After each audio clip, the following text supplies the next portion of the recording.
എല്ലാ സീനിലും ഒരേ എക്സ്പ്രഷൻ മാത്രം ഇടുന്ന മഹേഷ് ബാബുവിന്റെ സർക്കാർ വാരിപ്പാട്ട് എന്ന സിനിമയിൽ ലോജിക് ഇല്ലാത്ത കുറച്ച് സീനാണ് ഈ വീഡിയോയിലൂടെ നോക്കാൻ പോകുന്നത്. വില്ലന്മാരെല്ലാം കൂടി മഹേഷ് ബാബുവിന് വലയെറിഞ്ഞ് പിടിക്കുന്ന സീനാണിത്.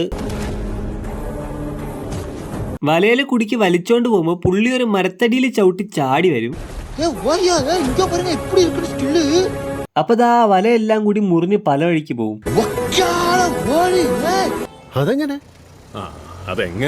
അല്ല, ഈ മൊണ്ണാൾ എന്തിനാണ് വല കൊണ്ട് മൂടിയിട്ട് ബോട്ടിൽ കെട്ടി വലിച്ചോണ്ട് പോയത്? ആ കയറിട്ട് ഇവനങ്ങ് കെട്ടിയിട്ട് എടുത്തോണ്ട് പോയാൽ പോരായിരുന്നോ? എന്താടാ മോനെ, വിവരമൊന്നും ഇല്ലേ, ബുദ്ധി ഇല്ലേ? ഇങ്ങനെ ആരെങ്കിലും അടിച്ച് അവർ ചെന്ന് വീഴുന്ന സ്ഥലത്ത് ഒരാവശ്യമില്ലാണ്ട് എന്തേലൊക്കെ തെറിച്ചു പോകണം. ഉദാഹരണത്തിന് ഒരുത്തനടിച്ചൊരു ബോട്ടിൽ കൊണ്ടിടുമ്പോൾ അതിനകത്തുള്ള മീനുകളെല്ലാം കൂടെ ഒരാവശ്യമില്ലാണ്ട് പൊങ്ങി വരുന്നു. ഒരുത്തനടിച്ചൊരു കാറിന്റെ മണ്ടക്കിടുമ്പോൾ കാറിന്റെ ടയർ ഊരിത്തെറിക്കുന്നു. ഇനി ഇങ്ങനെ ഒന്നും ചെയ്യാതെ ഒരു ഡയലോഗ് പറഞ്ഞാൽ തന്നെ അവിടെ എന്തേലൊക്കെ പൊളിഞ്ഞു വീഴും.